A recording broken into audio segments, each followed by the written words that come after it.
안녕하세요, 지오TV입니다. 과거에 우리가 군사 분계선을 따라 북한의 DMZ 지역을 살펴본 적이 있잖아요. 그때 여기 임진각에서 멈췄었는데, 오늘은 임진각의 서쪽 임진강과 한강 하구 지역을 한번 둘러볼게요. 임진강의 하구 군사 분계선을 지난 지점부터는 북측 영토인데요. 우리 파주시 탄현면을 마주보고 있죠. 그런데 거리가 정말 가까워요. 이 폭이 좁은 곳은 불과 650m 정도밖에 안 된다고 합니다. 이 임진강과 한강이 만나는 곳에는 우리 측 오두산 전망대가 있고요. 여기 북한 측은 풍덕군 임한면 정곶리인데요. 이 남쪽으로 삐죽 튀어나온 이곳이 서울에서 가장 가까운 북한 땅입니다. 서울시청과 불과 38km 떨어져 있다고 해요. 그러고 보면 우리나라 수도 서울이 북한과 너무 가깝다는 생각이 듭니다. 여기는 아주 북한군이 요새화가 잘 되어 있는 그런 모습이네요. 방어선을 잘 구축해 놓고 있는 북한군 진지의 모습입니다.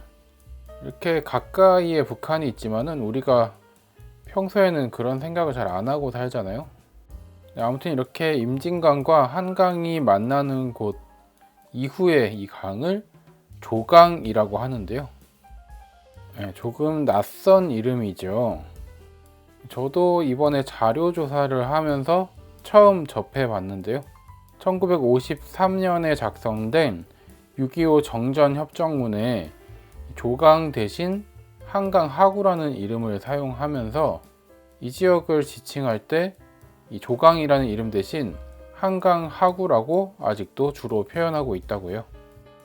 조강은 북에서 흘러온 임진강과 한강이 관산포 인근에서 합쳐져서 서해로 흐르는 강의 마지막 구간입니다. 고려나 조선시대에는 한양과 개성을 오가는 물길로 수많은 배들이 드나들던 길목이었다고 해요. 이 조강의 남쪽 김포시에는 애기봉이 있습니다. 애기봉은 6.25 당시 격전을 벌였던 154m 고지로 우리나라 접경 지역에서 북한을 볼 수 있는 전망대 중 최단 거리입니다. 강 건너 황해도 개풍군까지 직선 거리로 1.4km에 불과하다고 해요. 그러니까 성산대교 정도 길이밖에 안 되는 거죠. 애기봉에서 강 건너 보이는 마을은 행정구역상 개성시에 속한 조강리인데요. 김포 월곶면의 조강리와 마을 명칭이 같습니다. 그래서 예전에는 상조강, 하조강 이렇게 불렸다고 해요. 그만큼 가까운 생활권이었는데 이제는 오갈 수 없는 처지가 되었습니다. 이 조강이 바다와 만나기 전 김포의 끝자락에는 유도가 떠 있습니다. 유도는 1996년 홍수 때 북에서 떠내려온 황소가 우리 해병대에 의해 구출되었던 곳입니다. 다시 구출된 이 소는 남북 평화의 상징으로 평화의 소라고 불렸다고 하네요. 유도 인근은 조강이 강하 해협에서 바다와 만나기 직전 구간으로 강폭이 최대 3km나 되어 강이 아니라 해협으로 느껴지기도 합니다.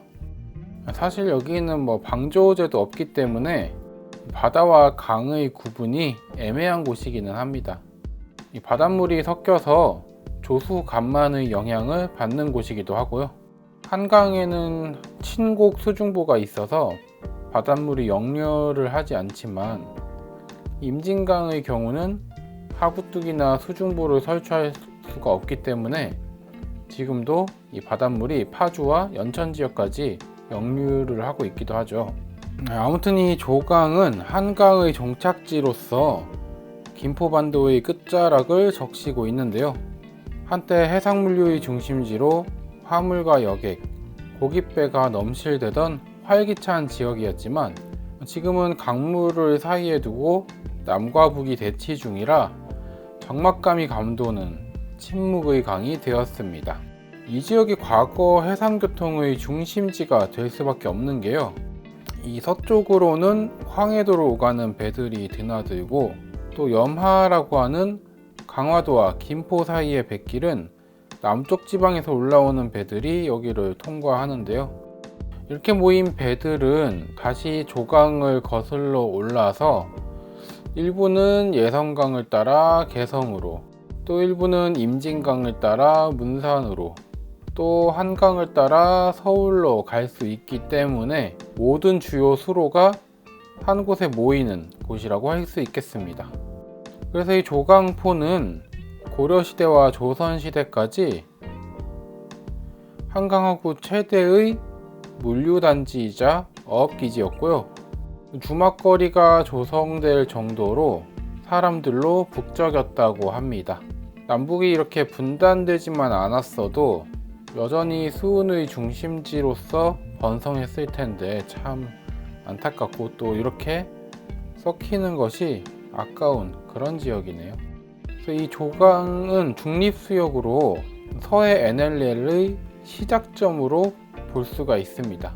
이 한강 하구의 중립수역은 남북 간의 충돌을 막기 위해 설정한 비무장지대 같은 완충구역인데요, 파주시 탄현면 만우리에서 인천 강화군 서도면 부름도까지 약 67km 가량으로 중립수역은 별도의 군사분계선이 설정되어 있지 않아 현재 UN 사령부가 관할하고 있다고 합니다. 이 강이 자연 경계를 형성하고 있기 때문에 DMZ처럼 지뢰가 매설된 것도 아니고, 사실 강만 건너면 남북이 오갈 수가 있는 거죠. 물론 강변을 따라 철조망이 설치되어 있기는 하지만요, 북한 측에도 이 강변을 따라 방어시설이 설치되어 있는데요, 워낙에 가깝기 때문에 여기에서 진지를 보수하거나 확성기를 설치하거나 하면 바로 우리 쪽에서 관측이 되어서 언론에 보도가 되기도 하는 그런 지역입니다. 지금 북한이 다른 지역에서는 방벽도 쌓고 도로도 폭파시키고 했는데, 여기 조강 인근 지역에서는 최근에 특별한 활동이 보고된 것은 없는 것 같아요. 확성기 말고는. 이렇게 수상교통 이용에 어려움이 있기 때문에 이 경인 아라뱃길이 건설이 된 건데요, 문재인 정부 시기에는 북한과 함께 이 조강 인근 지역에서 한강 하구 공동조사가 이루어지기도 했습니다. 판문점 선언에 따라 남과 북이 한강 하구의 안전한 항해를 도모하고 교류와 협력을 위해 공동 수로 조사를 했다는 건데, 지금 상황에서 보면은 오히려 북한에 우리 정보만 내어준 것이 아닌가 하는 그런 비판이 있습니다. 특히 2019년 문재인 정부의 해수부와 국방부는 이 한강 하구의 지형 정보가 담긴 해도를 제작해 판문점에서 북한에 전달했는데요, 이 해도에는 밀물과 썰물 관측 자료는 물론 암초의 위치와 수심 및 해저 지형 등 민감한 정보가 담겨 있어서 3급 기밀로 지정이 되었는데요, 이러한 자료를 북한에 넘겨준 것이 간첩죄에 해당하는 것이 아니냐 하는 논란이 있었습니다. 이 강화도를 지나서 북쪽으로 올라가는 이 물길이 바로 예성강입니다. 예성강 하구에는 고려시대 무역항이었던 병란도가 있었다고 하죠. 고려시대에는 중국 송나라 상인들이 많이 드나들었던 곳이라고 합니다. 예성강에도 딱히 하구뚝은 보이지 않는데요, 거슬러 올라가다 보면 댐이 하나 건설되어 있는 모습입니다. 예성강 하류에 넓게 펼쳐진 이 지역이 연백평야고요, 그래서 이 연안군은 북한에서 쌀 생산량이 가장 많은 지역 중 하나라고 합니다. 우리 교동도를 마주하고 있는 곳은 북한의 연안군 지역인데요, 교동도와 연안군은 약 2.5km 정도 떨어져 있거든요, 가까운 곳이. 간조 때 이 지역이 수심이 얕아서요, 예전부터 주요 탈북 루트로 사용되고 있다고 합니다. 위성사진에도 보면 물이 빠져서 갯벌이 드러난 모습이 많이 보이거든요. 2004년 8월에도 북한 주민 한 명이 이 물이 빠진 갯벌을 걸어서 교동도로 넘어오기도 했습니다. 북한 교동도 북쪽 해안을 보면 바다 쪽으로 뻗어 있는 이 방파제 같은 것들이 보이는데요. 이것은 갈빗살 방조제라고 하는 수제공들입니다. 분단 이후에 1960년에서 70년대 남북은 경쟁적으로 간척을 진행했는데요. 그래서 북한이 이곳에 제방을 쌓으면은 조강의 흐름이 바뀌어서 반대로 남쪽의 제방이 유실되었다고 합니다. 또 반대로 남쪽에서 제방을 보강하면은 북쪽이 무너지고요. 이렇게 경쟁하는 과정에서 이런 갈빗살 방조제가 다수 설치되었다고 해요.